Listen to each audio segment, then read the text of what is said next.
Welcome to the Tech Egg. Don't get scrambled. Enjoy the video. In this video, I will explain how to make beer easily. First, let's gather our basic ingredients: malt extract, hops, brewing yeast, and water. You'll also need some essential, easy-to-find equipment.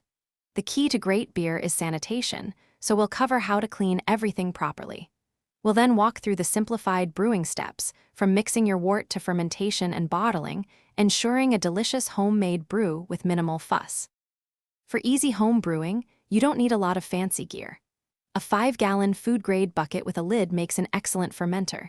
You'll also need a large stock pot, ideally a 2-gallon size or larger, for boiling your wort. An airlock and stopper are vital for allowing carbon dioxide to escape during fermentation without letting air in. Finally, gather some clean bottles, caps, and a capper for packaging your delicious creation. The brewing process can be surprisingly simple. First, you'll boil your water and malt extract in a large pot for about 60 minutes, adding hops at specific intervals for flavor and aroma. After boiling, rapidly cool the wort to around 70 degrees Fahrenheit. An ice bath works perfectly. Once cooled, transfer the wort to your sanitized fermenter and pitch, or add your brewing yeast.